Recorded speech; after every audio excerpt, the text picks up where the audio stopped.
Dear guests, 내외 기빈 여러분 모두 다시 환영해 드리는 바입니다. 2021년 한중일 삼국협력 국제 포럼에 와주신 것을 환영합니다. 코로나19 팬데믹은 저에게 모두에게 있어서 전례 없는 도전 위기입니다. 경제 회복 그리고 미래 기업의 회복에 대해서 저희가 많은 논의를 하고 있습니다.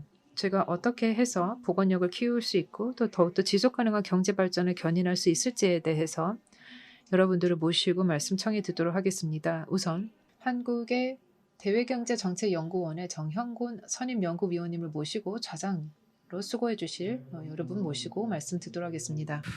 여러분 안녕하십니까? 저는 대외경제정책연구원의 정형곤입니다. 이번 세션에 사회를 맡게 됐고요. 먼저 이 자리에 참석해 주신 귀빈 여러분 그리고 온라인으로 참석하시는 여러분들께도 진심으로 감사의 말씀을 드립니다. 여러분이 아시는 것처럼 올해는 한중일 협력 사무국이 개원한 지 10주년이 되는 해입니다.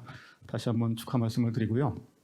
그동안 한중일의 협력 심화를 위해서 많은 노력을 해오신 TCS와 우리 직원 여러분들께 진심으로 감사의 말씀을 드립니다. 이번 세션은 팬데믹 시대에 있어서 한중일의 경제 협력 이슈를 다루는 자리인데요. 오늘 이 주제를 발표하기 위해서 삼국의 각국 경제계를 대표로 해서 전문가들이 나와 계십니다. 먼저 발표자들을 소개를 해드리도록 하겠습니다. 제 오른쪽에 강석구 대한상공회의소의 국제통상본부장님이 나오셨습니다. 안녕하세요.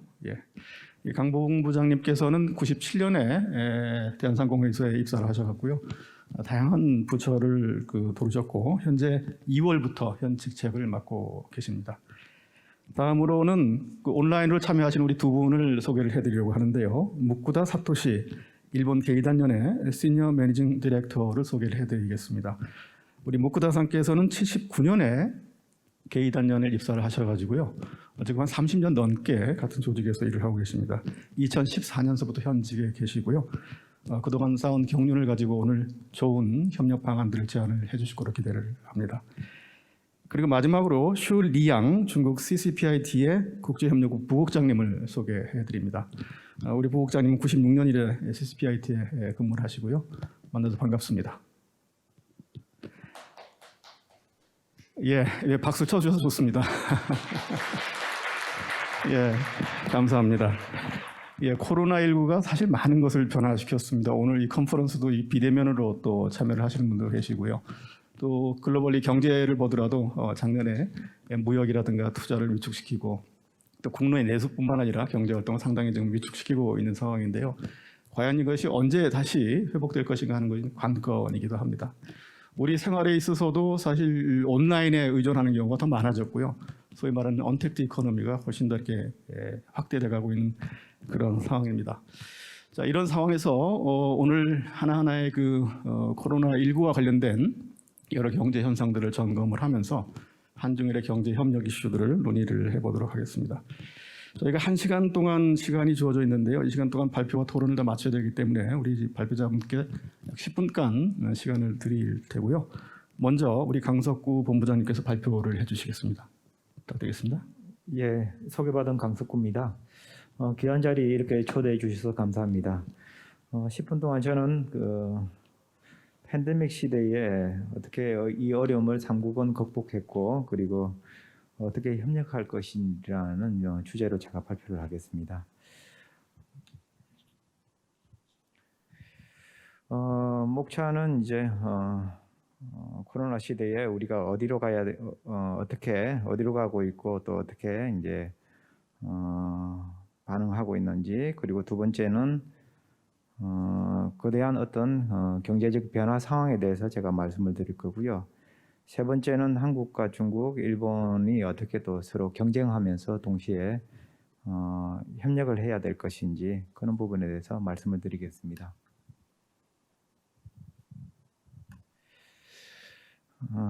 먼저 우리 경제가 전체적으로 어떻게 가는지에 대해서 한번 말씀을 드리겠습니다. 지금 거기 세계 경제 성장률입니다. 세계 경제 성장률이 쭉 이렇게 잘 아시겠지만 올해 엄청나게 지난해에 급락을 했습니다. 세계 경제 성장률이 지난해 마이너스 3.3% 기록을 했습니다. 이 기록은 이제 가장 앞선 그 경제 위기 시기인 2008년 글로벌 금융 위기 직후인 2009년 성장률이 보다 더 낮은 어떤 성장률을 기록했습니다. 죄송합니다. 제가 좀 화면을 제가 안경을 안 가져와가지고 좀 자료를 따로 보면서 하겠습니다. 그러면 3국은 어떻게 성장을 했느냐 봤을 때 마찬가지입니다. 한국 같은 경우에도 2009년 죄송합니다. 2009년이 0.8% 글로벌 금융 위기 때 0.8% 성장했는데 작년에는 마이너스 1% 성장했습니다. 중국 같은 경우도 글로벌 금융 위기 시기에는 9.3% 큰 영향이 없었습니다. 그러나 작년 같은 경우에는 2.3%로 엄청난 하락을 했습니다.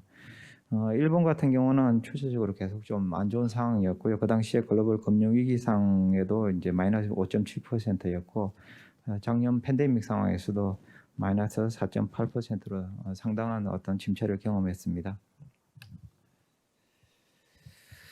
그러나 이제 세계 경제가 작년에 엄청나게 침체를 경험했지만 빠르게 회복을 하고 있습니다. 전체적으로 제가 시계를 쭉 봤습니다. 봤을 때 1990년을 100으로 성장을 GDP를 봤을 때 세계 GDP를 그리고 쭉 이제 그 100을 기준으로 했을 때 작년 이제 그리고 올해 그리고 내년 성장률 전망을 봤을 때 그 올해하고 내년 성장률 전망은 IMF 기준입니다. 그래서 추세적으로 봤을 때 빠르게 지금 복원을 하고 있는 상황입니다. 실제적으로 봤을 때 한국도 올해 3.6%, 미국 6.4%, 그리고 중국 8.4% 대부분 바로 작년에 비해서 바로 회복하는 이런 회복 탄력성을 보여주고 있습니다. 그러면 이렇게 빨리 회복된 이유가 뭐냐는 걸 봤을 때 대부분 국가들이 재정 정책을 강하게 추진을 했습니다. 예산 수반 조치뿐만 아니라 비예산 수반 조치를 해서 GDP 대비 독일 같은 경우는 40% 정도 집행을 했고요. 그리고 이탈리아 그리고 일본 같은 경우도 거의 30% 이상 집행을 했습니다. 한국 같은 경우도 약 13% 집행을 했습니다. 뿐만 아니라 백신 접종률이 빠르게 지금 이루어지고 있기 때문에 경제 회복에 큰 도움을 주고 있는 상황입니다. 특히 이번 상황에서 봤을 때 이런 변화의 상황에서 각국들이 어떤 제조업의 중요성을 인식하는 어떤 계기가 됐습니다. 지금 밑에 하단 거기 횡축을 보시면 이게 부가가치에서 제조업이 차지하는 비중입니다. 중국, 한국, 일본 같은 경우는 부가가치에서 제조업이 차지하는 비중이 20% 이상으로 높은 국가입니다. 이 나열한 국가들은 G20 국가들 중심으로 나열을 했고요. 그렇게 봤을 때 지난해 그 어떤 성장률하고 그리고 올해의 성장률 복원했던 걸 기준으로 봤을 때는 한국과 중국이 엄청나게 회복을 지금 보이고 있고요. 그리고 일본 같은 경우도 상당한 침체를 경험했지만 다시 빠르게 회복하는 이런 모습을 보이고 있습니다. 그래서 이미 이제 이 제조업의 중요성에 대해서는 한국과 중국, 일본 모든 나라들이 제조업 육성 정책을 펼치고 있을 뿐만 아니라 동아시아 그리고 독일, 미국 모든 나라들이 지금 제조업을 강화하기 위한 그런 정책을 일찍부터 추진을 하고 있습니다. 다음은 경제 대전환 시기에 어떤 변화를 지금 하고 있는지에 대해서 말씀을 드리겠습니다. 잘 아시는 것처럼 지금 디지털 전환 가속화가 이루어지고 있습니다. 지금 오늘 회의도 비대면으로 진행되고 있듯이 모든 분야에서 지금 디지털이 가속화되고 있습니다. 참고로 이거는 어떤 산업혁명의 어떤 시기별로 제가 보여주고 있는데요. 참고하시면 될 것 같습니다. 그렇지만 이런 디지털 전환 가속되면서 장점도 있고 여러 가지 어떤 새로운 기회도 있지만 한편으로는 이런 기업의 어떤 빠른 변화, 기업에 적응하는 데 상당히 어려움이 있을 것으로 보고 있습니다. S&P 500 기업의 평균 수명을 봤을 때 디지털 전환 가속화되면서 2017년 같은 경우는 25년, 평균 수명이 25년이었는데 앞으로 2027년 같은 경우는 14년으로 크게 이제 기업 수명이 줄 것으로 지금 예견되고 있습니다. 그러니까 기업들도 빠르게 새로운 기업들도 많이 나타나지만 그 기업들이 경쟁력을 유지하고 지속하는 데는 상당히 어려움이 있을 것으로 예상이 됩니다. 그리고 GVC 변화가 가속화될 것으로 보고 있습니다. 지금 현재 주요 대륙별로 GVC의 어떤 중심축이 유럽 같은 경우는 독일, 그리고 아시아 존에서는 중국, 그리고 저쪽 거기 아메리카 존에서는 이제 미국 중심으로 지금 GVC가 이루어지고 있는데 팬데믹 상황에서 지금 새로운 어떤 GVC 재편, 기존에는 GVC가 공급망 안정이라든지 이런 효율성 측면에서 봤다면은 이제는 다른 측면에서 결국은 좀 볼 수밖에 없는 상황이고요. 이런 변화가 사실 이루어지고 있다고 볼 수 있습니다. 특히 독일이라든지 중국, 미국 같은 경우는 이미 지금은 상당히 안정기에 있지만 팬데믹을 상당히 충격을 많이 경험한 나라이기 때문에 이런 나라들로부터 이제 어떤 공급망에 대한 거기 어떤 불안감 이런 부분이 이슈가 제기될 수 있을 것 같습니다. 한국 같은 경우도 작년 초에 팬데믹이 생겼을 때 공급망에 대한 중국으로부터 공급망에 대한 어떤 불안감이 많이 있었습니다.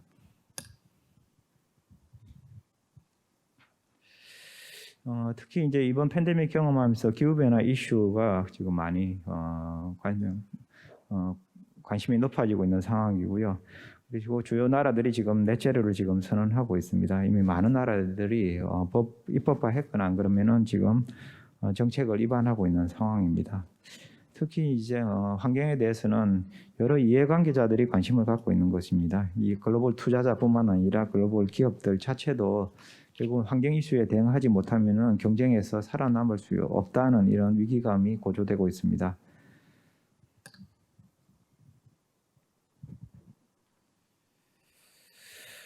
특히 주목해야 될 부분은 이제 기후 변화에서 중요한 것이 CO2 감축 부분입니다.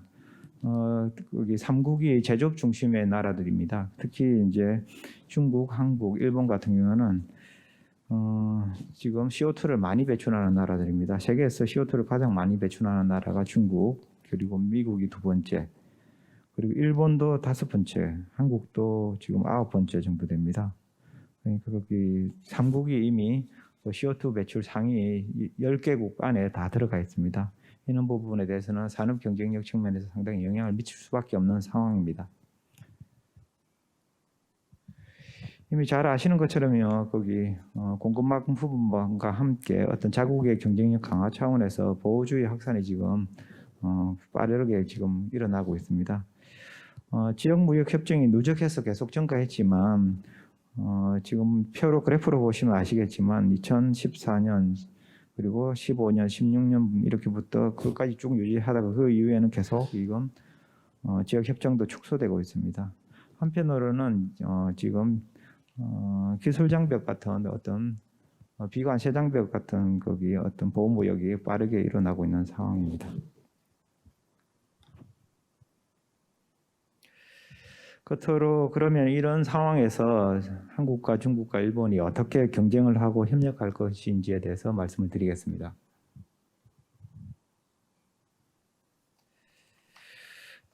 디지털 전환과 관련해서는 거기 협력과 경쟁이 있을 수 있을 것 같습니다.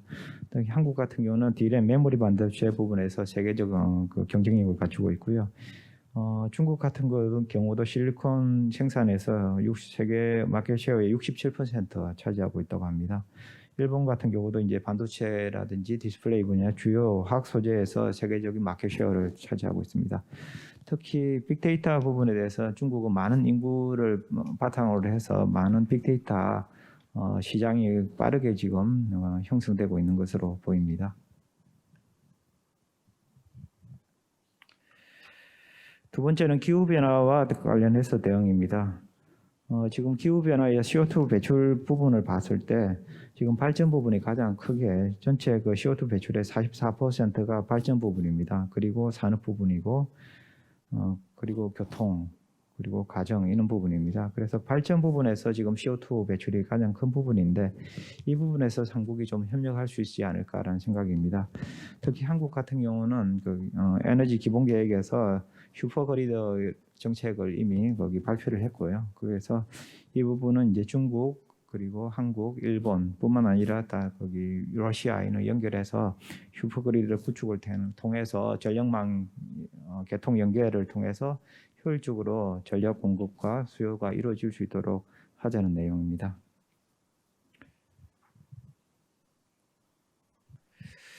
지금 보호무역이 지금 아까 말씀드렸듯이 빠르게 지금 확산되고 있는데 결국은 삼국이 주로 수출로서 무역으로서 이렇게 성장을 하는 나라이기 때문에 보호무역 확산에 대해서는 공통적으로 목소리를 내고 여기에 대해서 대응을 해야 될 필요가 있을 것 같습니다. 1995년에 WTO가 출범했습니다. 그 이후에 세계 상품 수출 증가 추이를 그래프를 보면은 빠르게 이렇게 증가하고 있지만 2010년 이후부터는 지금 횡보세를 보이고 있습니다. 이게 아까 말씀드린 보호무역 확산과 좀 연계되지 않을까 하는 생각도 해봅니다. 옆에는 그 왼쪽 그림을 좀 비교해서 나타낸 그림입니다. 보시면 WTO 출범 이후에 95년부터 2010년까지 세계 상품 수출이 빠르게 증가한 걸 알 수 있고요. 그리고 2010년부터 20년까지는 거의 뭐 횡보세를 이렇게 보여주고 있습니다. 그래서 상품 수출 증가 추이가 지금 많이 거기 횡보세이기 때문에 한국 경제 상황에서도 직접적으로 영향을 미치고 있는 이런 상황이라고 볼 수 있습니다. 이상입니다. 네, 감사합니다. 강 본부장님께서는 코로나 이후에 변화되는 이 세계 경제 현황을 자세하게 좀 설명을 해주셨는데요. 디지털 전환과 GBC 변환, 그 기후 변화, 그리고 보호주의 확산 관련한 동향을 간단하게 짚어주셨습니다. 저희가 이 토론을 통해서 보다 더 심도 있는 논의를 하기로 하고요. 질문과 커멘트는 잠시 후에 두 분이 발제가 끝난 다음에 다시 드리도록 하겠습니다. 그럼 두 번째로 무쿠다 사토시 일본 K단연 시니어 매니징 디렉터 분을 모시겠습니다. 발표 부탁드립니다. 안녕하십니까? 한중일 3국 협력 국제 포럼에 참가해 주신 여러분, 경단연 전무이사 무쿠다입니다. 우선 한중일 3국 협력 사무국 설립 10주년을 진심으로 축하드립니다. 또한 오늘 이 세션에서 일본 경제계를 대표해서 발언할 기회를 주신 것을 영광스럽게 생각합니다. 저는 코로나 사태 속 일본의 경제 정세와 위드 코로나, 포스트 코로나 시대에 추구해야 할 성장 전략, 그 속에서의 한중일 협력의 가능성에 대해 말씀드리겠습니다. 우선 일본 경제에 대해 말씀드리자면 코로나19의 여파로 지난해 4, 6월 실질 GDP는 크게 하락했습니다. 그 후 국내외 경제 활동의 재개에 따라 완만한 회복세를 보이고 있습니다. 하지만 올해 들어 감염이 재확산되면서 도쿄, 오사카 등에서 긴급사태 선언이 다시 발령된 영향 등으로 1월, 3월 GDP는 또다시 마이너스 성장이 될 것으로 보입니다. 또 현지 각지에서 변이 바이러스 감염이 확산되는 등 4차 대유행이라고 할 수 있는 감염 상황이라 방심할 수 없는 상태가 이어지고 있습니다. 일본에서는 2월에 백신 접종이 드디어 시작됐지만 아직 접종한 사람은 국민 중 일부에 불과해 경제 활동이 정상화되기까지는 시간이 더 걸릴 것으로 보입니다. 두말할 것도 없이 현재의 위기를 벗어나기 위해서는 코로나 확산 방지와 경제 활동의 양립을 꾀하는 것이 가장 중요합니다. 그래서 경단연에서는 기업을 대상으로 직장 내 코로나19 방역 가이드라인을 작성하는 등의 활동을 실시하고 있습니다.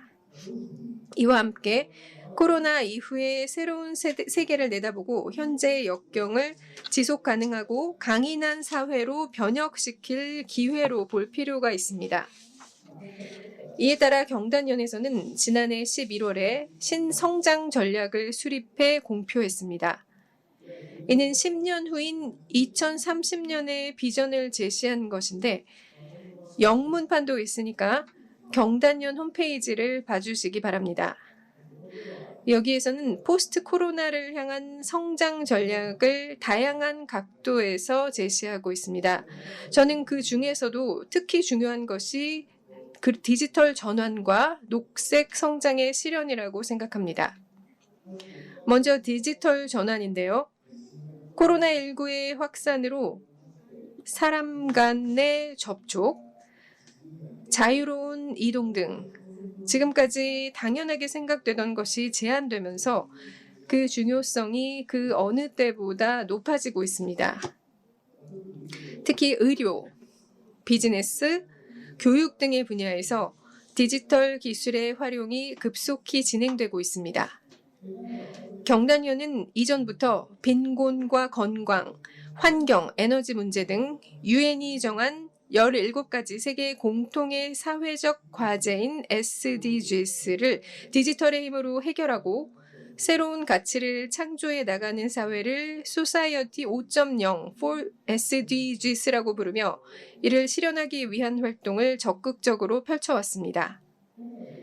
이번 코로나 사태의 경험으로 얻게 된 지식을 활용해 디지털 혁신을 빠르게 추진하고 소사이어티 5.0 for SDGs의 실현에 힘써 나가고자 합니다. 일본 정부도 디지털청 설치를 추진하는 등 디지털화의 추진을 최우선 과제 중 하나로 내걸고 적극적으로 노력하고 있습니다. 디지털 이코노미가 가져오는 국경을 뛰어넘는 연결은 앞으로 더욱더 가속화될 것입니다.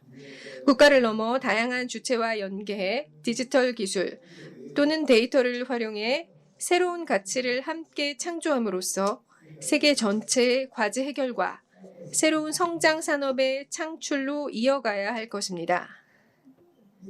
디지털 분야에서는 중국과 한국은 세계를 이끌어가는 선두주자입니다. 한중일이 각자의 강점을 살려 다양한 연대와 협력을 확대한다면 큰 시너지 효과를 발휘할 수 있으리라 생각합니다. 다음으로 녹색 성장의 실현에 대해 말씀드리겠습니다. 말할 것도 없이 기후변화 문제는 전 인류에게 위협이며 그 해결은 세계 공통의 과제입니다. 그러므로 파리협정이 목표로 하는 온실가스 감축이 시급합니다. 지난해 11월 스가 총리는 2050년까지 탄소 중립을 목표로 하겠다고 선언했습니다.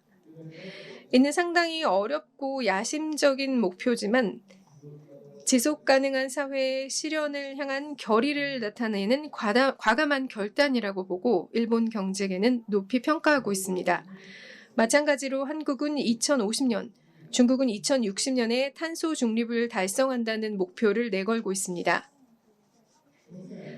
여기에서 중요한 것은 탈산소 사회의 실현과 경제 성장을 통한 세계 사람들의 생활 수준의 향상, 이 두 가지를 양립시키는 것입니다. 이를 위해서는 이노베이션의 추진과 국제적 협력이 매우 중요합니다.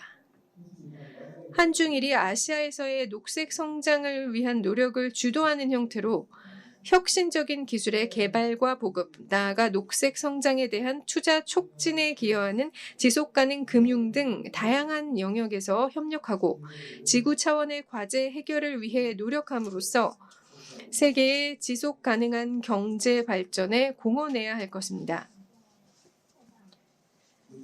디지털 전환과 녹색 성장 등 한중일 간의 민간 차원의 경제 연계, 협력을 한층 더 추진하기 위해서는 이를 뒷받침하는 제도 기반이 중요합니다. 지난해 11월 한중일 3국이 참가하는 첫 경제 동반자 협정인 RCEP이 서명되었습니다. RCEP은 비즈니스의 장벽을 낮추고 규범을 공통화함으로써 한중일을 중심으로 한 아시아의 무역, 투자의 확대, 나아가 코로나 사태로 그 중요성이 높아진 효율적이고 강인한 서플라이 체인의 형성에 기여하는 것으로 일본 경제계는 크게 환영하고 있습니다. 가능한 한 조기에 RCEP의 비준, 발효로 나아가고 한중일 3국 간에서는 정부 간 협상이 진행 중인 한중일 FTA가 더 높은 수준에서 조기에 체결될 것을 기대하고 있습니다. 또한 경제 환경을 보다 견고히 하기 위해서는 양호하고 안정적인 정치, 외교 관계가 필수적입니다. 한중일 정상회의 개최 등 정상을 포함한 고위급 교류가 정기적 그리고 지속적으로 이루어짐으로써 3국 간 정치, 외교 관계가 더욱 강화되기를 바랍니다. 끝으로 위기를 기회로 바꿀 수 있다면 세계 경제는 정체의 길이 아닌 새로운 발전을 향한 길을 걸어갈 수 있을 것입니다. 이를 위해 민간 부문이 할 수 있는 역할이 크다는 사실을 말씀드리며 제 발언을 마치도록 하겠습니다. 감사합니다.経団連 네, 감사합니다. 사전에 영상을 녹화를 해주셔서 보내왔는데요. 무쿠다 상께서는 일본의 경제 현황을 코로나19 현황과 같이 비교를 해서 설명을 하셨고요.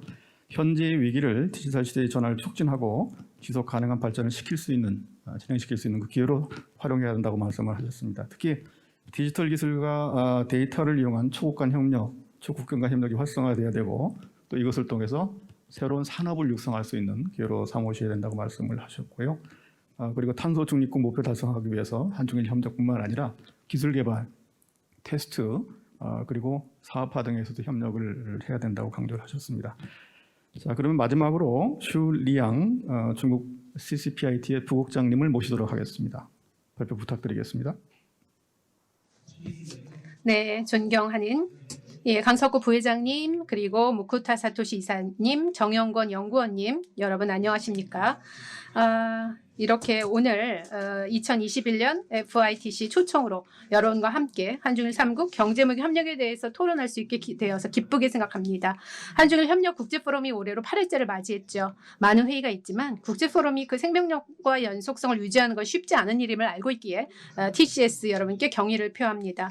한중일 경제무역 협력은 오랜 역사를 지니고 있습니다. 우리가 상상하는 것보다 훨씬 깊고 넓은 영역에서 협력이 진행되어 왔습니다. 3국은 서로 정도는 다르지만 상대국 경제 발전 과정에 참여하면서 상대국 경제 성장에 기여하고 자신의 이익을 실현했습니다. 한중일 3국 간의 협력 과정은 곧 경제무역 협력 과정입니다. 오늘날 세 나라가 서로 중요한 경제무역 파트너가 되었죠. 융합 협력 강화, 공동이익 확대를 실현해 나가고 있습니다.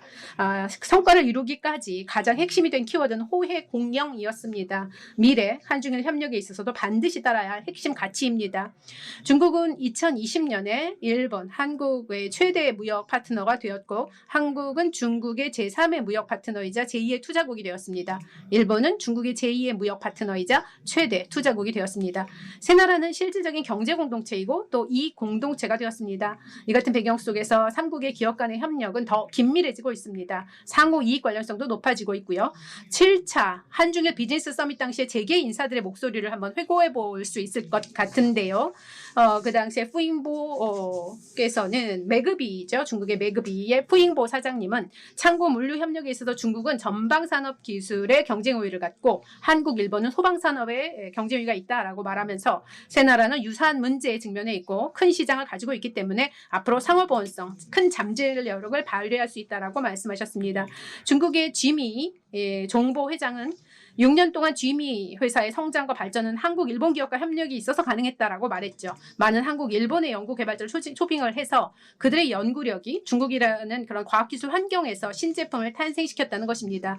이들 제품은 중국 시장에서 각광을 받았을 뿐만 아니라 또 일본, 한국 시장에도 진출할 수 있었습니다. 이렇게 산업협력을 통해서 일본 광학팀과의 협력을 통해서 광전자, 전밀기계의 자체 생산을 실현할 수 있었고 한국 기업과 음향 칩, 디자인 분야에서 협력을 진행해서 좋은 성과를 거두었습니다.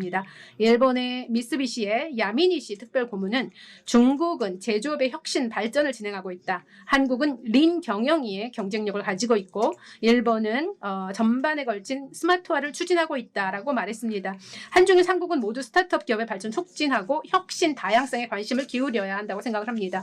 한국의 삼성경제연구소의 박기순 부사장님은 삼성을 포함한 한국 기업들이 디지털 제품 분야의 경쟁력을 확대해 나가고 있다라고 말하셨습니다.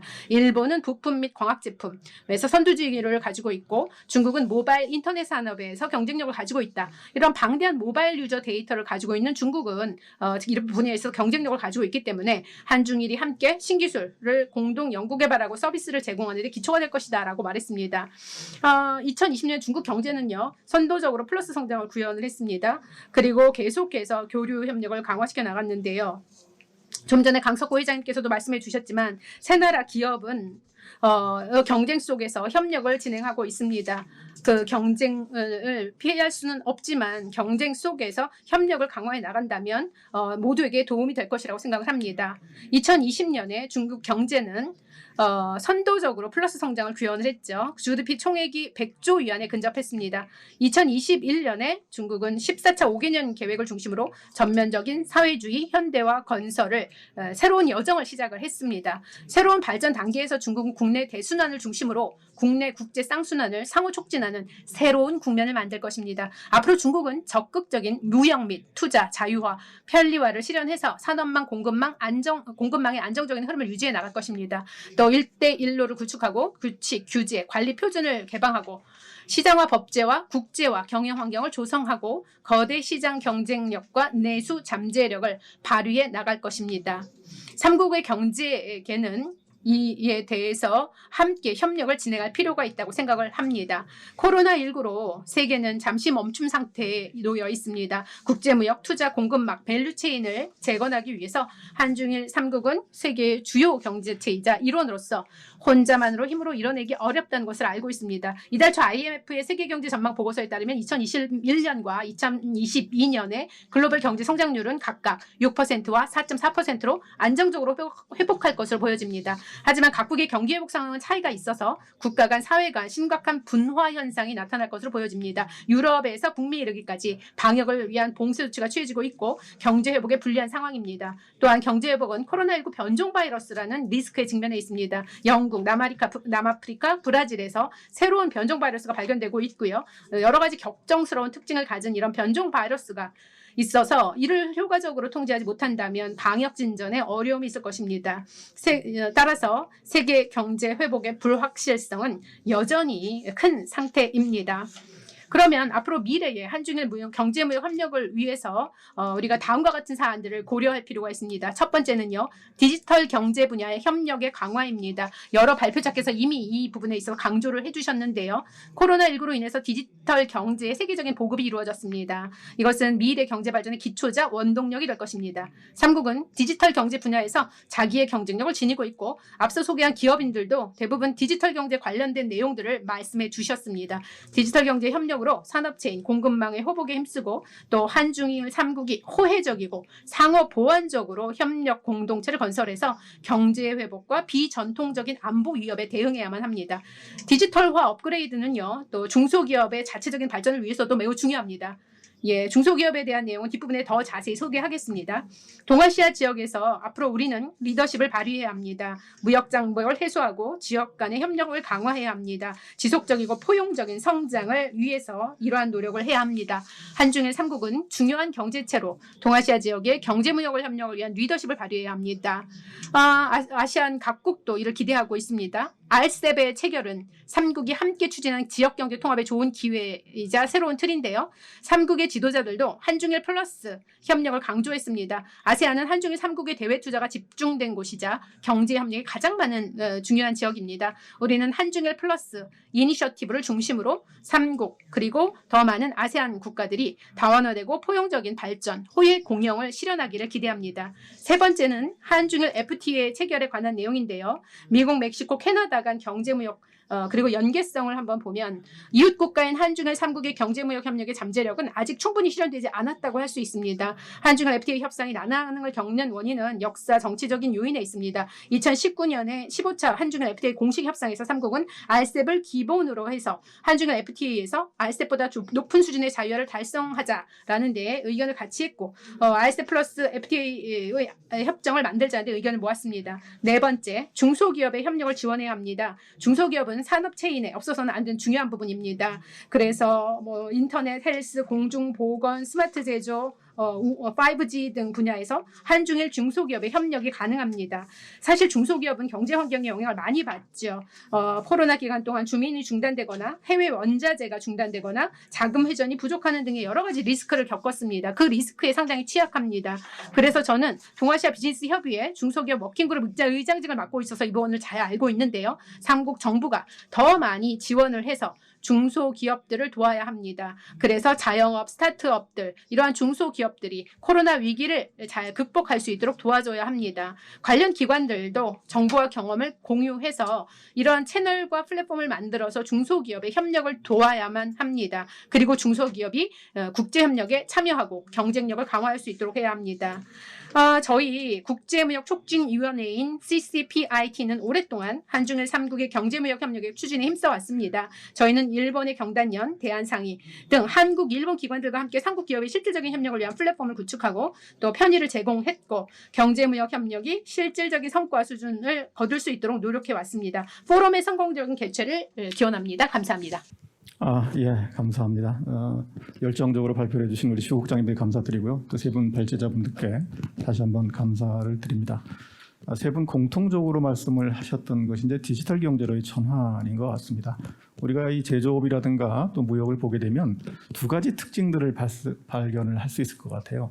하나는 제조업 부분에 있어서 이 서비스업의 어떤 인풋이 훨씬 더 많아지고 있습니다. 이것을 우리가 경제의 서비스화 또는 제조업의 서비스화라고 표현하고 있는데요.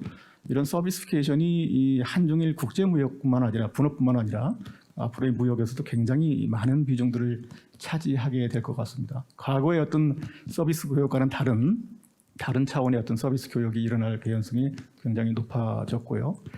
또 하나는 우리가 이제 코로나19를 경험을 하면서 디지털 커넥티비티에 대한 중요성과 또 그 부분에 대한 그 인식을 더 많이 하게 된 것 같아요.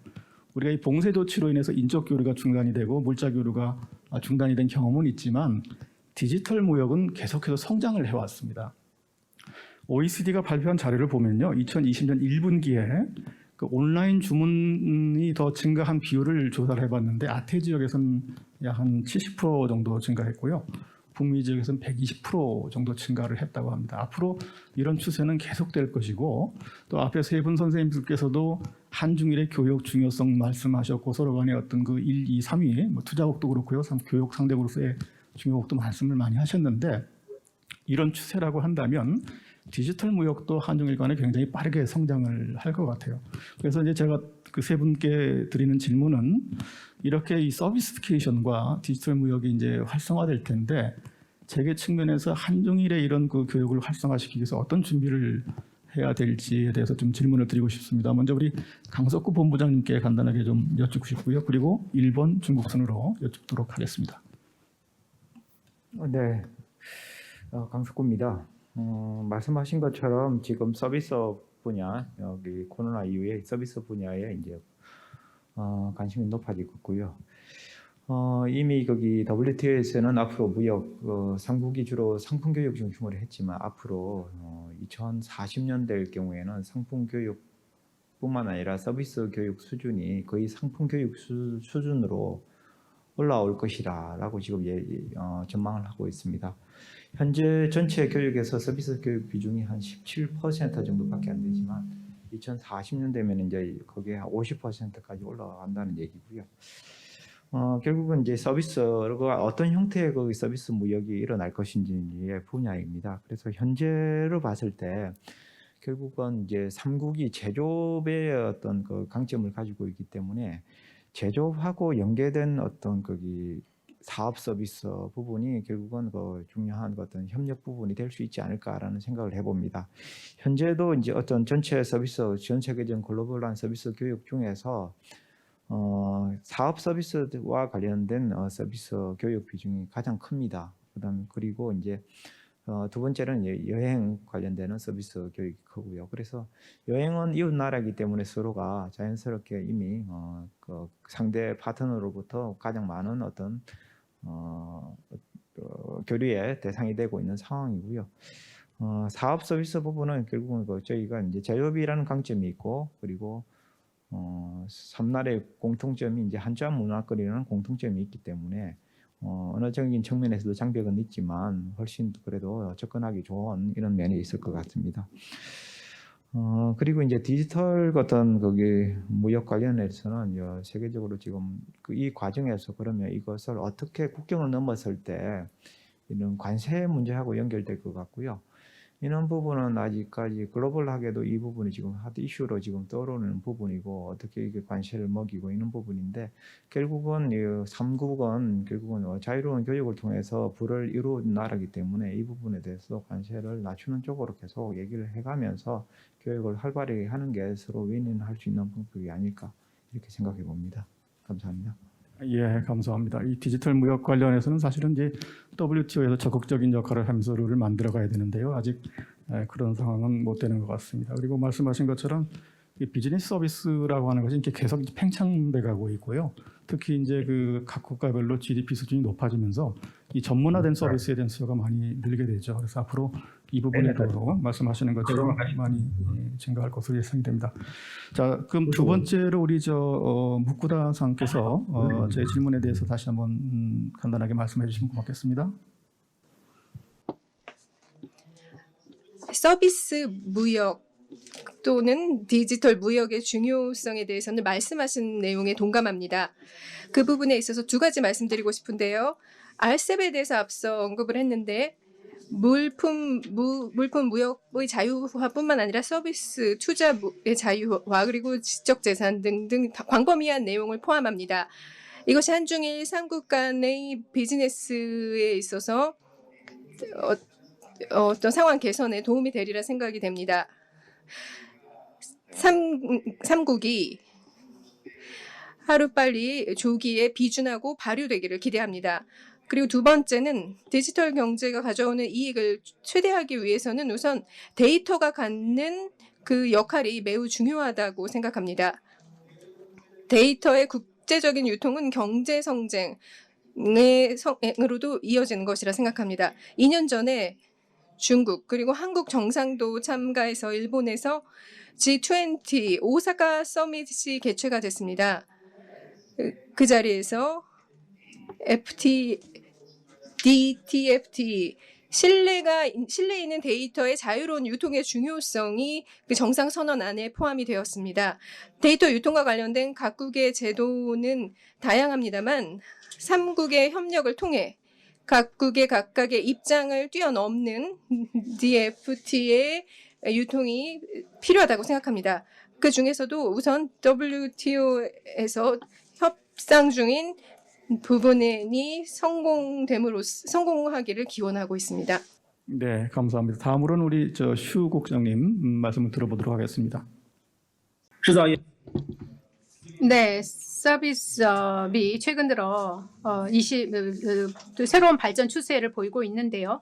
이것은 코로나 시기 이전에도 여전히 존재했다고 생각합니다. 코로나로 인해서 이것이 좀 가속화됐다고 말씀을 드릴 수가 있죠. 제조업의 서비스화, 서비스 무역화는 새로운 방식이라고 생각을 하고요. 한중일 세 나라에게는 더더욱 이 부분이 중요하다고 생각을 합니다. 왜냐하면 저희가 제조업 강국이기 때문이죠. 물론 세 나라가 상호 경제 보완성이 강하고 발전 단계가 다르지만 이 서비스 무역에서 함께 발전할 수 있는 가능성이 많다고 생각합니다. 저희는 제조업 기업들의 창의적인 발전을 통해서 업무 프로세스를 혁신하고 서비스화, 서비스업으로의 발전, 그래서 자신의 전문성을 키워나갈 수 있도록 지원해야 한다고 생각합니다. 이렇게 함으로써 다양한 발전에 있어서 어떤 엔진의 역할을 할 수 있다고 생각을 하고요. 한중일 발전을 促진시킬 수 있다고 생각합니다. 제조업의 서비스업화 는 한중일에게 매우 중요하다라고 생각을 하고요.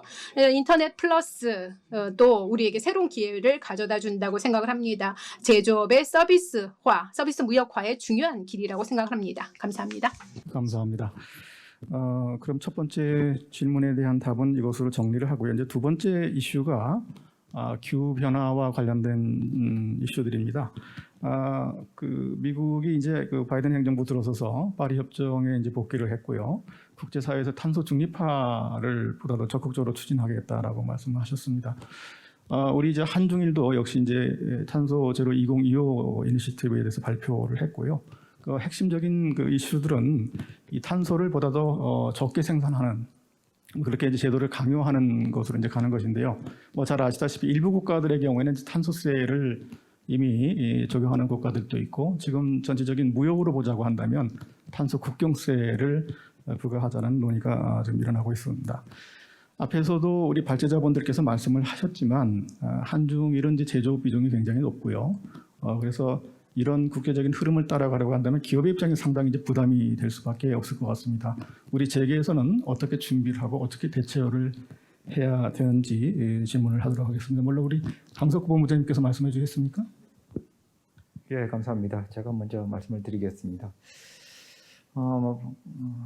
사회자께서 말씀하신 것처럼 현재 탄소 국경세 부분이 유럽 중심으로 지금 논의가 되고 있고요. 그리고 미국은 아직 입장을 분명하게 이제 밝히지 않은 것으로 제가 이해를 하고 있습니다만, 이 탄소 국경세가 이제 유럽 중심으로 끌고 가고 있는 상황이라서 저희 3국 같은 경우는 관심을 갖고 대응을 할 필요가 있을 것 같습니다.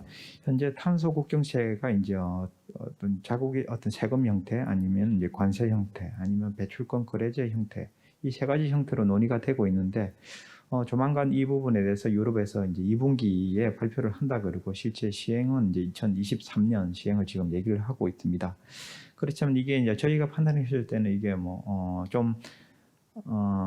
쉽지는 않을 것 같습니다. 왜냐하면 이 부분이 데이터가 일단 쌓여야 되는 부분이고요. 그리고 어떤 WTO의 어떤 자유로운 무역 거래의 하나의 어떤 장벽으로 만약에 작용할 경우에는 많은 난항이 좀 있을 것이라고 봅니다.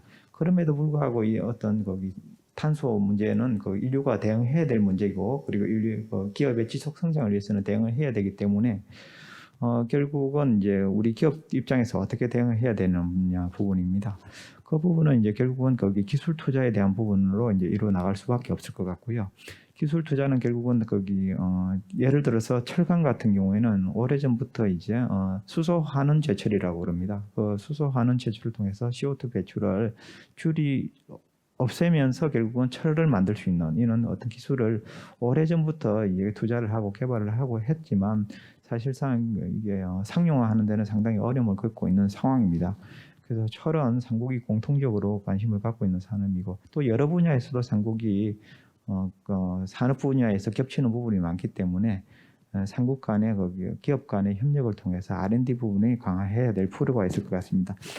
뿐만 아니라 WTO의 어떤 자유무역 거래에 위배되는 어떤 거래 장벽으로 만약에 탄소 국경세 부분이 이슈가 된다면은 삼국이 공통적으로 다자 어떤 무역 협정 체계에서 이 부분을 좀 정부에 촉구해서 이 부분을 다자 간에 좀 논의하는 방향으로 논의를 하는 게 좀 더 효과적인 방법이지 아닐까, 대응할 수 있는 방법이 아닐까, 이렇게 생각합니다. 네, 감사합니다. 다음에는 무쿠다 선생님께 기회를 드리도록 하겠습니다. 감사합니다.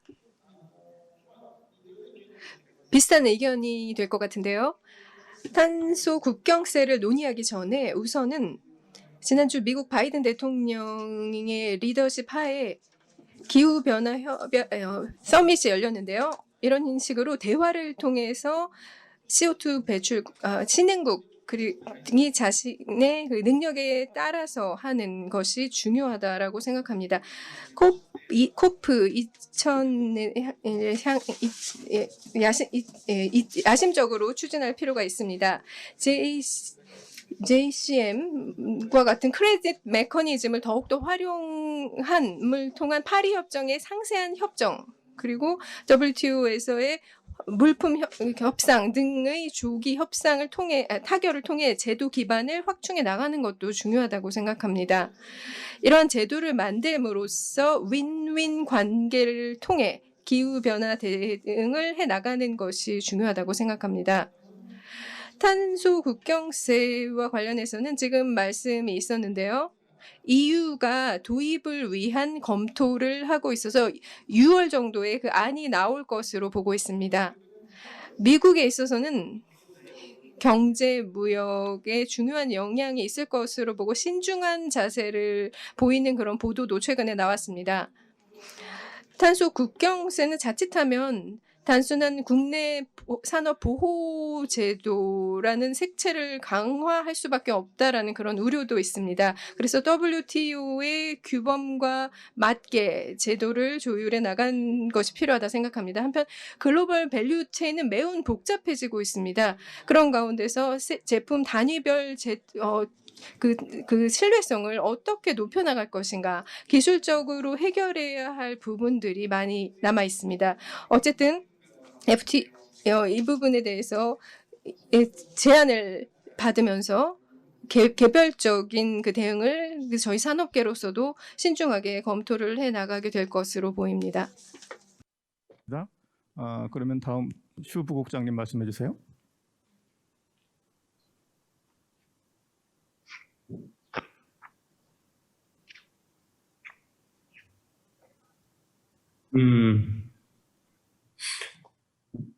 不管是绿色经济啊， 그린 경제이든 아니면 창조 경제든 모두 탄소 배출을 중요시 여기고 있습니다. 감축을 중요시 여기고 있습니다. 현재 많은 국가 보고서, 미국, 유럽 우리의 발전 방향은 다 일치한다고 생각합니다. 파리 협정의 구체적인 내용도 그렇고요. 탄소 배출을 줄여나가는 것이 우리의 방향입니다. 중국 정부도 2030년 그리고 2060년까지 탄소 피크, 배출 피크 그리고 탄소 배출 중립을 실현하겠다고 이미 발표하였습니다. 그래서 이제 기후변화에 대응하기 위한 성명을 내놓았고 한국 정부도 탄소 중립에 관련된 계획을 발표한 것으로 알고 있습니다. 기본적인 방향으로 보면은요, 한 삼중일 3국의 기업의 녹색 경제는 동아시아 경제를 위해서도 중요할 뿐만 아니라 우리의 환경을 위해서도 중요합니다. 또 기후변화에 대응하기 위한 중요한 방법이라고 생각합니다. 그런데 이제 기업의 입장에서 봤을 때 이 탄중립은 반드시 우리가 대응해야 할 문제라고 생각을 합니다. 앞서서 많은 한중일 3국의 협력에 있어서 직면한 문제들에 대해서 여러분이 말씀해 주셨는데요. 코로나는 하나의 우리가 직면하고 있는 큰 환경이 되고 있습니다. 큰 위기입니다. 그래서 이것을 어떻게 처리해야 할까, 해결해야 할까, 무역 보호주의에 대응해야 되고, 그리고 디지털 전환을 해야 되고, 또 탄소 중립을 해야 하고, 이런 것들이 다 해결책이 될 수 있다고 생각합니다. 이제 저희가 디지털 경제를 중심으로 해서 또 기후 변화에도 대응할 수 있다고 생각합니다. 현재 저희가 많은 대응책을 마련하고 있는데요. 예를 들면 탄 배출에 대한 여러 가지 예산을 세우고 있고 또 이 탄소 중립에 대해서 기업에게 요구하는 바가 매우 큽니다. 그래서 제품의 어떤 사이클링, 생산에서 소비에 이르기까지 각 단계별로 탄소 중립의 목표에 부합하기 위해서 노력을 할 필요가 있습니다. 이를 위해서는 구체적인 프로세스를 통해서 탄소 중립의 목표를 달성할 수 있도록 해야 합니다. 그렇게 함으로써 기업의 탄소 중립의 관리 경영 능력을 높여야 한다고 생각합니다. 그리고 앞으로 재생에너지의 발전을 늘리고 이런 방법을 통해서 방금 말씀하신 것처럼 탄소 중립을 위한 그런 목표를 향해서 노력을 해 나가야 한다고 생각합니다. 그래서 이제 이 탄소 배출 감소는 우리의 가장 중요한 방향이고요. 여러 전문가께서 말씀해 주셨던 것처럼 탄소 배출, 탄소세는 결론적으로 그것이 어떤 형식으로 우리에게 부담이 지어지든 반드시 직면해야 하고 해결해야 할 문제라고 생각을 합니다. 기업은 이것을 해결하기 위해서 노력을 해야 하고요. 또 이거는 기업이 해야 할 노력은 또 기업에 비해야 하고요. 또 정부의 입장에서도 또 정책을 통해서 이를 도와야 한다고 생각합니다. 저는 제 생각에 탄소 중립이라고 하는 것은 기업에 있어서 기업이 주도해서 하기는 어려운 문제라고 생각을 합니다. 그렇기 때문에 그 과정에 참여는 할 수 있지만요. 그래서 정부와 기업이 함께 노력해야 한다고 생각합니다. 예, 감사합니다. 또 하나 중요한 이슈가 한중일 FTA 이슈인 것 같아요. 민간 부분에서의 협력 강화를 하기 위해서 제도적인 틀을 갖추는 것이 중요하다고 다들 강조를 해주셨고요. 또 높은 수준에 있어서의 한중일 FTA 체결의 필요성들을 강조를 해주셨습니다. 우리 슈 부국장님께서는 한중일 FTA 체결에 있어서 가장 또 큰 걸림돌이 되는 것이 외교적인 문제, 역사적인 문제라고 말씀을 하셨는데요. 사실 이런 외교 안보적 이슈를 제외하고 보더라도 경제적으로도 보면 한중일 산업 구조가 굉장히 유사하고 또 국내적으로 또 글로벌리 같이 매우 경쟁을 하는 상황이기 때문에 사실 이제 한중일 FTA 체결에서 시장을 개방하게 되면 민간 부분에 있어서의 반응이 굉장히 그 저항이 클 수도 있습니다. 이런 부분도 하나의 어떤 그 한중일 FTA를 체결하는 데 걸림돌이 될 텐데요. 지금 한중일 3자가 모일 경우에는 외교 안보 이슈들이 굉장히 크게 부각될지 모르지만 또 다자가 모이는 그런 또 FTA에서는 이런 부분도 희석할 수가 있습니다. 앞에서 이제 RCEP을 말씀을 하셨는데요. RCEP은 15개 국가들이 참여하는 그런 그 거대 FTA이기 때문에 이 RCEP 내에서 한중일의 역할을 보다 더 강화할 수 있는 방안에 대해서 좀 모색을 해줬으면 좋겠는데요. 우리 슈 국장님께서 그 부분을 많이 강조를 하셨기 때문에 그 RCEP 내에서 한중일의 역할 어떻게 더 강화할 수 있을까요?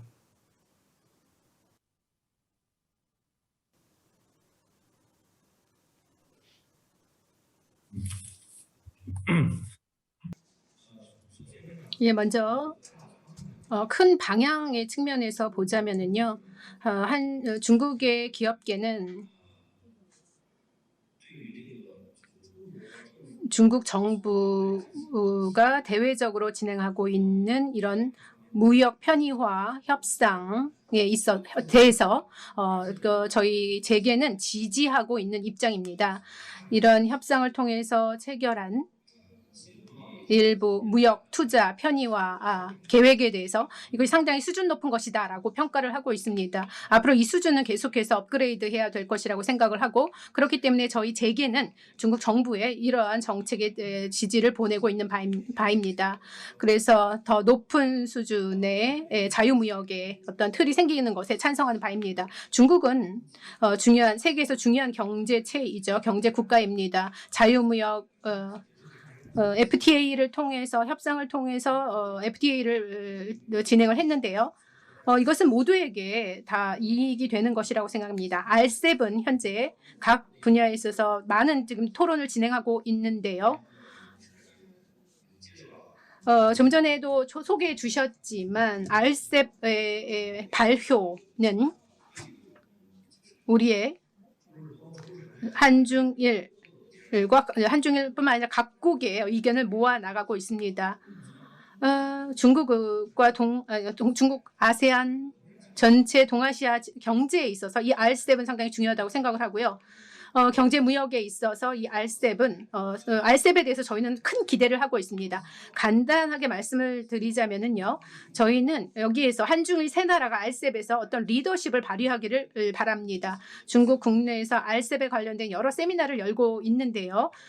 거기에서 보면 한중일 세 나라의 정부 측 또는 대사관, 기업, 들의 여러분들과 같이 의견을 나눈 적이 있습니다. 한중일 기업들은 이 정부 측과 그러니까 편리화의 제도에 대해서 많은 부분을 공유하고 있습니다. 일본, 한국도 마찬가지일 텐데요. 호주라든가 뉴질랜드라든가 이런 많은 기구들이 이 FTA를 실시하고 이것을 활용하는 데 있어서 많은 경험을 가지고 있습니다. 이런 경험들을 활용할 필요가 있다고 생각을 합니다. 이런 좋은 경험들을 모아낸다면 이 RCEP이라고 한 큰 틀 안에서 더욱더 다자 간의 교류도 확대해 나갈 수 있을 것이라고 생각합니다. 방금 제가 말씀드렸던 것처럼 RCEP은 디지털 경제와 전환과도 관련이 있다고 말씀을 드렸는데요. 한중일 세 나라가 특히 이 디지털 전환에서 리더십을 발휘할 수 있다고 생각을 합니다. 제조업의 서비스화 그리고 또 어떤 디지털 경제의 전환에 있어서 각자가 경쟁력을 가지고 있고요. 중국 같은 경우에 규모의 경쟁력을 가지고 있는데요. 그렇기 때문에 자신의 이익에서 출발해서 또 각각의 이익을 확대해 나갈 필요가 있다고 생각합니다. RCEP에 대해서 저희는 상당히 큰 기대를 가지고 있고요. RCEP이 조속히 발효돼서 되기를 기대합니다. 중국 정부는 RCEP에 관련된 많은 준비 작업을 하고 있습니다. 그래서 각국에서도 아마 이런 진행 과정을 가속화하고 있을 것이라고 생각을 하는데요. 그래서 저는 조속히 RCEP이 발효돼서 이 기구를 통해서 더 많은 일들을 해낼 수 있기를 바라고 또 많은 기업에게 혜택을 주기를 기대하고 있습니다. 감사합니다. 네, RCEP의 중요성들은 뭐 다 인정을 하고 있습니다만 앞으로 RCEP이 어떤 방향으로 가느냐가 더 훨씬 중요할 것 같습니다. 아시는 것처럼 RCEP하고 경쟁하고 있는 또 CPTPP가 있고요. RCEP에 참여하고 있는 7개 국가들이 또 CPTPP에 동시에 참여를 하고 있습니다. 아시는 것처럼 CPTPP는 하이 스탠다드죠. 높은 수준의 FTA를 체결하고 있고 글로벌 표준을 만들겠다라고 하는 그런 목표를 갖고 있기 때문에요. RCEP에서 개방의 정도를 높이지 않으면 예를 들어서 한국도 CPTPP 가입을 고려를 하고 있고 또 기타 다른 동아시아 국가들도 고려를 하고 있는 상황에서 이 국가들이 아마 CPTPP에 가입을 한다고 한다면 RCEP의 의미가 아마도 쇠퇴될 수도 있거든요. 그래서 제가 강조드리고 싶은 부분들은 RCEP이 개방의 폭과 이런 부분들을 훨씬 더 높여나갈 필요가 있다. 그런 부분은 노력을 해야 된다라는 부분을 좀 강조를 드리고요. 저희가 오디언스로부터 몇 가지 질문을 받은 게 있습니다. 5가지를 제가 질문을 받았는데 시간이 조금 촉박하긴 합니다만 몇 가지를 묶어서 질문을 드리도록 하겠습니다. 첫 번째 질문이 경제 활동을 정상화시키기 위해서 가장 긴급하게 취해져야 할 정책적 습관이 무엇인가 또 비슷한 질문이 있었었는데요. 지금 코로나19로 인해서 서플라이 체인이 이제 그 분절됐는데 이 분절된 것이 복원이 가능할 것인가? 만약 복원이 가능하다면 정말 로버스트하게 복원될 수 있을까요? 하는 질문인데요. 이 부분에 대해서 우리 강동 부장님께서 간단하게 말씀 좀 해주시겠습니까? 예, 그 어려운 질문입니다. 예, 경제 활동을 위해서 정상화 위해서 긴급하게 조치를 취해야 될 그 부분인데요. 가장 이제 결국은 필요한 부분이 이제 백신 부분인 것 같습니다. 백신은 지금 빠르게 이제 거기 보급되고 있는 상황이고요. 한국 같은 경우 예를 들어 보겠습니다. 한국 같은 경우는 지금 거기 얘기 나오는 부분이 지금 가장 거기 제조업 부분보다는 결국은 거기 어떤 우리 생활과 관련되는 어떤 서비스 업종에서 많은 타격을 받고 있는 상황이고, 그쪽에 특히 이제 음식 쪽이라는 이런 부분에서 거기 영업 제한을 받고 있는 상황입니다. 저녁 10시 되면은 이제 영업을 할 수 없는 상황인데요. 결국은 이제 백신이 접종이 빨리 되고, 그리고 백신 이제 어떤 그 사회적으로 어떤 거기 면역이 생길 경우에는 결국 백신 접종자 중심으로 해서 좀 탄력적으로 어떤 영업 제한을 풀어줄 수 있는 거, 이렇게 하면 좀 접근할 수 있는 방법. 결국은 이게 백신하고 연결될 수밖에 없는 이런 상황 같습니다. 두 번째로 스플라이 체인 복원 가능성에 대해서는 부분입니다. 스플라이 체인 부분은 결국은 거기 스플라이 체인에서 3국의 중요성은 다 인식하고 있기 때문에 과연 복원 정도까지 제가 말씀드리기는 좀 어려울 것 같고요. 결국은 그 스플라이 체인 상의 3국을 서로 간에 어떤 활용을 할 수밖에 없는 것은 경제적으로 이점이 상당히 많다고 봅니다. 그렇지만 어떤 위기를 한번 경험을 했기 때문에 다른 어떤 스플라이 체인상의 안전성 부분도 이제 기업들은 염두에 두고 있기 때문에 과거와 같은 완전한 복원은 좀 어렵지 않을까, 이렇게 생각을 해봅니다. 이상입니다. 네, 감사합니다. 지금 시간이 다 됐기 때문에요. 토론을 더 할 수는 없을 것 같습니다. 말씀하신 것처럼 이 경제 활동이 정상화되기 위해서는 백시네이션 속도가 빨라야 될 거고요. 또 하나는 코로나19에 대한 대응도 중요하지만 지금 현재 이 코로나 확산이라는 것이 국가별로 굉장히 다른 것 같습니다. 그래서 이 국가별로 굉장히 그 불균형적으로 경제 회복이 될 수밖에 없는데요. 이 부분이 빠르게 회복될 수 있도록 하는 것들이 글로벌 경제 성장뿐만 아니라 한중일의 경제 성장에 중요한 영향을 미칠 것 같습니다. 공급망 관련해서도 보면 과거에는 비용에 기반한 효율성에 기반을 뒀다고 한다면 이제도 보다 더 안정적인 그 공급망의 다극화를 아마 추구할 개연성들이 굉장히 높고요. 이것은 뭐 국가가 나서서 하는 일이라기보다는 기업 차원에서 훨씬 더 빠르게 대응할 수 있지 않을까 싶습니다. 여러분은 1시간 동안 저희가 중요한 이슈를 가지고 토론하고 논의를 했는데요. 어떻게 들으셨습니까? 앞으로 이 변화하는 이런 이 디지털 경제 시대에 있어서 한중일의 경제 협력에 있어서 이 보완되어야 될 부분들이 상당히 많은 것 같습니다. 앞에서 말씀하셨듯이 한중일 경제 협력을 위한 그 FTA도 중요하고, 또 새롭게 형성되는 디지털 무역이라든가 서비스 개선에 관련한 여러 가지 제도를 만들어내는 것도 앞으로 협력을 위해서 대단히 중요한 것 같습니다. 끝까지 좋은 발표를 해주시고 토론해 주신 우리 세 분 발제자분께 큰 박수를 부탁드리겠습니다. 참석해 주신 모든 분들께 감사 말씀드리면서 이번 세션을 마치도록 하겠습니다. 감사합니다.